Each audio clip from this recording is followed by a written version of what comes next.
نحمدہ ونصلی ونسلم علی رسولہ الکریم اما بعد فاعوذ باللہ من الشیطان الرجیم بسم اللہ الرحمن الرحیم۔ آج کے ہم اس ویڈیو کے اندر رمضان کے احترام کے حوالے سے گفتگو کریں گے۔ رمضان شریف کا احترام کرنا ہر مرد اور عورت پر، مسلمان مرد اور عورت پر واجب اور ضروری ہے۔ تو احترام رمضان شریف کا کرنا ہر مرد اور عورت پر واجب ہے، لیکن جن لوگوں کو شریعت نے چھوٹ بھی دی ہے رمضان شریف میں روزہ نہ رکھنے کی، جس طرح حیض والی عورت، مسافر اور وہ بیمار شخص جس کو متقی پرہیزگار طبیب یہ کہہ دے کہ اگر تو نے روزہ رکھا تو تیری بیماری بڑھ سکتی ہے، تو اس کے لیے بھی ضروری ہے چاہے وہ روزہ رکھے یا نہ رکھے، رمضان شریف کا احترام کرنا ضروری ہے۔ جس طرح کہ ہمارے عموماً یہ معاملہ ہوتا ہے کہ جو روزہ نہیں رکھتے تو وہ شریعام کھاتے بھی ہیں، پیتے بھی ہیں، پانی بھی پیتے ہیں اور روزے داروں کے سامنے بیٹھ کر کھانا بھی کھاتے ہیں۔ تو اس چیز سے علماء نے بھی منع کیا کہ احترام کرنا چاہیے، روزے دار کا بھی احترام کرنا چاہیے، رمضان شریف کا بھی احترام کرنا چاہیے۔ اسی طرح دکانداروں کو ایسی چیزیں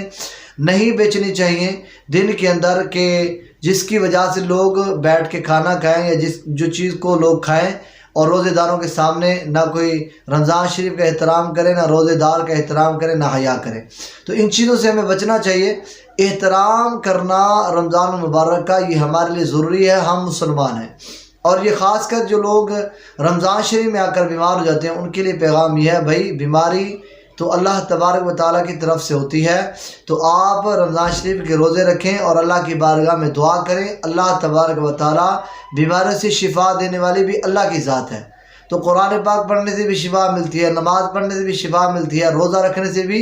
شفا ملتی ہے۔ رمضان المبارک تو ویسے بھی مومن کے لیے رحمتوں اور برکتوں والا مہینہ ہے، اور اس کا ہر دن جو ہے وہ مومن کے لیے عید کا دن ہے، کیونکہ اللہ تبارک و تعالیٰ اس دن کے اندر اپنے بندوں کی بخشش فرماتا ہے اور اپنے بندوں پر کروڑاں رحمتیں نازل فرماتا ہے۔ رمضان شریف کے احترام کے حوالے سے حکایت ہے، بخارا شہر میں ایک مجوسی رہتا تھا جس کے بیٹے نے شریعام کھانا جو ہے وہ شروع کر دیا، مجوسی کے بیٹے نے۔ تو مجوسی نے اپنے بیٹے کو تھپڑ رسید کیا اور اس کو کہا کہ تمہیں شرم نہیں آتی کہ رمضان شریف میں تم کھاتے ہو، مسلمانوں کے اس ماہ مبارکہ کا تم احترام نہیں کرتے۔ تو بیٹے نے باپ سے کہا کہ ابا جان آپ بھی تو رمضان شریف میں کھاتے ہیں، آپ بھی تو روزہ نہیں رکھتے۔ تو باپ نے کہا بھی میں اگر کھاتا ہوں تو میں گھر میں بیٹھ کے کھاتا ہوں، میں شریعام لوگوں کے سامنے آ کر نہیں کھاتا، میں رمضان کا بھی احترام کرتا ہوں اور روزے داروں کا بھی احترام کرتا ہوں۔ تو جس وقت اس کو موت ہو گئی، اس کا وقت آ گیا، وہ دنیا فانی سے چلا گیا، تو کسی اس دور کے نیک انسان نے اس کو خواب کے اندر دیکھا کہ وہ جنت کے اندر ٹہل رہا ہے۔ تو اس نے اس سے سوال کیا کہ تو جنت کے اندر کیسے پہنچا، تو مجوسی ہے، حالانکہ کافر جو ہے، کافر کا جانا جنت میں منع ہے، وہ کافر جا ہی نہیں سکتا۔ تو اس نے کہا بھائی اصل میں معاملہ یہ ہے کہ میں نے رمضان شریف کا احترام کیا تھا، اپنے بیٹے کو آداب سکھائے تھے،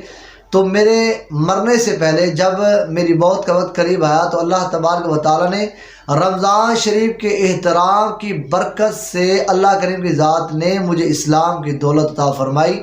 اور جس کی وجہ سے میں جنت میں آج ٹہر رہا ہوں، جنت کے اندر میں داخل ہوا۔ تو دوستو اگر مجوسی کا احترام کرے تو وہ جنت کا مستحق بن سکتا ہے۔ ہم تو مسلمان ہیں، ہم حضور علیہ السلام کے امتی ہیں، چاہے آپ جس طرح کے بھی بیمار ہیں، چاہے آپ کے جو بھی معاملات ہیں، تو احترام تو لازمی ہے نا، یہ تو ضرور کریں نا۔ روزے رکھنا یہ بھی یاد رکھیں، رمضان شریف کا روزہ فرض ہے، اس کا انکار کرنے والا کافر ہے۔ رمضان کا انکار، روزے کا انکار کرنا کفر ہے،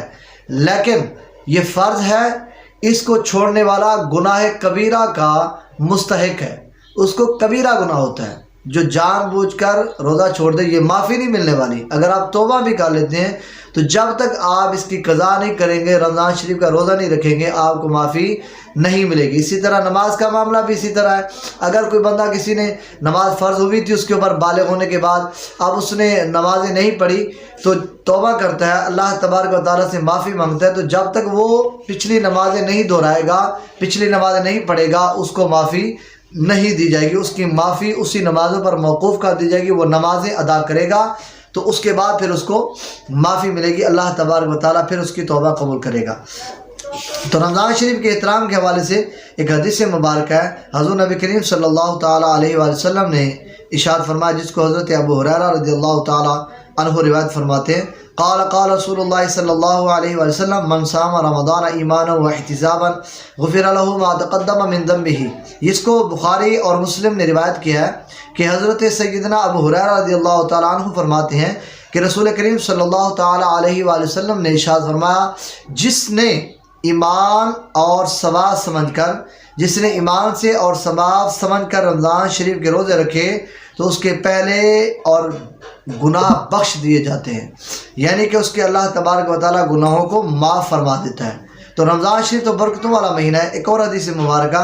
اس کو بھی حضرت ابو ہریرہ رضی اللہ تعالیٰ عنہ روایت فرماتے ہیں عن ابی ہریرہ رضی اللہ تعالیٰ عنہ قال قال رسول اللہ صلی اللہ تعالیٰ علیہ وسلم کل عمل ابن آدم یضاعف الحسنۃ بعشر امثالها الی 700. حضرت ابو ہریرہ فرماتے ہیں کہ رسول خدا صلی اللہ تعالیٰ علیہ وآلہ وسلم نے فرمایا آدم کے بیٹے کا ہر عمل بڑھایا جاتا ہے ایک نیکی سے 10 گناہ سے 700 تک اللہ تبارک و تعالیٰ فرماتا ہے، مگر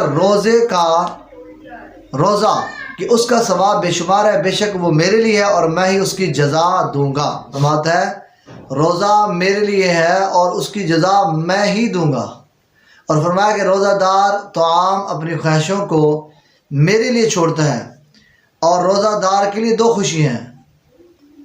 ایک اس کے افطار کے وقت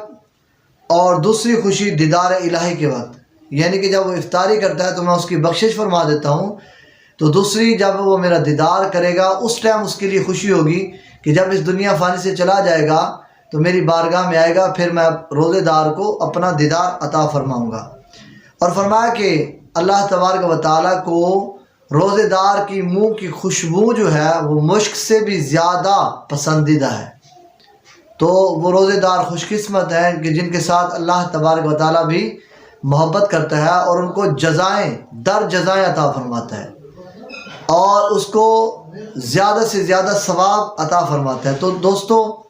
ہمیں روزہ رکھنا چاہیے اور احترام کرنا چاہیے ماہ مبارکہ کا. اگر ہم نے روزہ نہیں رکھا تو پھر بھی روزے دار کا بھی احترام کرنا چاہیے اور ماہ مبارکہ کا بھی احترام کرنا چاہیے. اللہ تبارک و تعالیٰ ہمیں اس پر عمل کرنے کی توفیق عطا فرمائے. بآخر دعوانا ان الحمد للہ رب العالمین.